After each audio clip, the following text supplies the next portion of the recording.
22 अप्रैल 2025। कश्मीर की वादियों में बेसरन घाटी, जहां हर साल हजारों पर्यटक स्वर्ग जैसा नजारा देखने आते हैं। उस दिन भी सैकड़ों लोग वहां मौजूद थे, हंसते हुए, फोटो खींचते हुए। लेकिन किसी को नहीं पता था कि अगले कुछ मिनटों में उनकी जिंदगी हमेशा के लिए बदल जाएगी। अचानक गोलियों की आवाज गूंजी। हमलावरों ने लोगों से उनका धर्म पूछा और फिर बेरहमी से गोलियां चला दीं। 26 मासूम लोग मारे गए। पूरा देश सदमे में था। लेकिन एक सवाल उस वक्त बहुत कम लोगों ने पूछा। प्रधानमंत्री नरेंद्र मोदी उस दिन देश में नहीं थे। वो सऊदी अरब के एक आधिकारिक दौरे पर थे। क्या यह महज एक इत्तेफाक था या किसी और चीज का इशारा? जैसे ही हमले की खबर पहुंची, मोदी ने अपना दौरा बीच में छोड़ दिया और तुरंत भारत वापसी की। लेकिन सवाल यहीं खत्म नहीं होता। सरकार के भीतर के लोग बताते हैं कि उस रात साउथ ब्लॉक में लाइट्स बुझी नहीं थीं। बैठकों का सिलसिला शुरू हो गया था।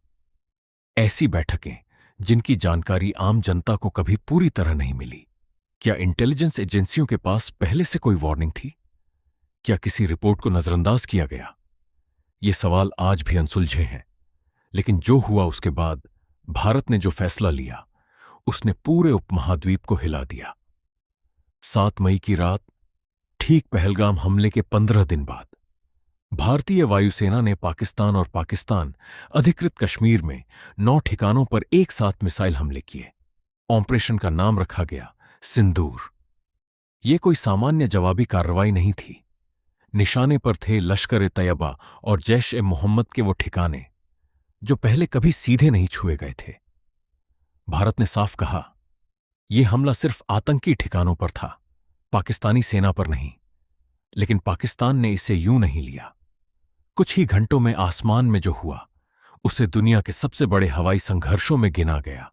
114 से ज्यादा फाइटर जेट्स आसमान में आमने सामने थे।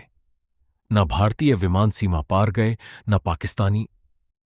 लेकिन दोनों तरफ से मिसाइलें 100 किलोमीटर की दूरी से दागी जा रही थीं।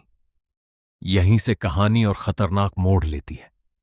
पाकिस्तान ने दावा किया कि उसने भारत के कई लड़ाकू विमान गिरा दिए, जिनमें राफेल भी शामिल था। भारत की तरफ से इस पर कोई साफ बयान नहीं आया और इस खामोशी ने अफवाहों का तूफान खड़ा कर दिया। अगले कुछ दिनों में हालात और बिगड़ गए। पाकिस्तान ने ड्रोन और गोलाबारी से धार्मिक स्थलों को निशाना बनाया। जम्मू में मंदिर, पुंछ में गुरुद्वारा, चर्च भी नहीं बचे। यह सिर्फ जवाबी हमला नहीं था, यह भारत को अंदर से तोड़ने की कोशिश थी।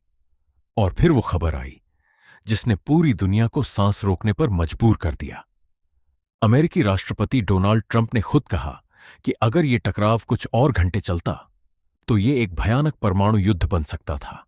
सोचिए, 2 परमाणु शक्तियां आमने सामने और बीच में सिर्फ कुछ घंटों की दूरी। क्या भारत सरकार को इस खतरे का पूरा अंदाजा था? क्या कोई बैक चैनल बातचीत चल रही थी जिसकी जानकारी जनता को कभी नहीं दी गई? रिपोर्ट्स के मुताबिक संघर्ष के दौरान भी भारत और पाकिस्तान के बीच कम से कम 4 गुप्त बैठकें हुईं, ट्रैक 1.5 और ट्रैक 2 डिप्लोमेसी के जरिए। यानी जब जनता टीवी पर युद्ध की खबरें देख रही थी, तब पर्दे के पीछे कुछ और ही खेल चल रहा था। और फिर अचानक सब कुछ रुक गया। एक सीज फायर का ऐलान हुआ। लेकिन यह सीज फायर कैसे हुआ? किसने पहला कदम बढ़ाया? इसका पूरा सच आज तक सामने नहीं आया। भारत सरकार ने इस ऑपरेशन को फोकस्ड, मेजर्ड और नॉन एस्केलेटरी बताया, यानी सोच समझकर उठाया गया कदम, जिसमें जंग को आगे बढ़ाने का इरादा नहीं था। लेकिन सवाल यह है, अगर इरादा सिर्फ सीमित कार्रवाई का था, तो हालात परमाणु युद्ध के इतने करीब कैसे पहुंच गए? कुछ रक्षा विशेषज्ञ मानते हैं कि मोदी सरकार ने जानबूझकर एक नया सिद्धांत स्थापित किया कि अब परमाणु धमकी से भारत को डराया नहीं जा सकता। लेकिन इस फैसले की कीमत क्या थी? कितने करीब था देश एक ऐसे युद्ध के जिसका कोई वापसी रास्ता नहीं होता? आज 1 साल से ज्यादा बीत जाने के बाद भी कई सवाल अनुत्तरित हैं। क्या प्रधानमंत्री को हमले से पहले कोई गुप्त सूचना मिली थी? क्या उनके विदेश दौरे का समय महज इत्तेफाक था? और सबसे बड़ा सवाल, अगर वो रात कुछ अलग मोड़ लेती तो क्या हम आज इस कहानी को सुनने के लिए भी मौजूद होते? इतिहास अक्सर हमें सिर्फ नतीजे बताता है।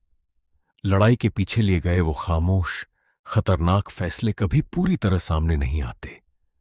शायद कुछ सच सिर्फ उन कमरों की दीवारों को ही पता होते हैं जहां वो रातें गुजरी थीं।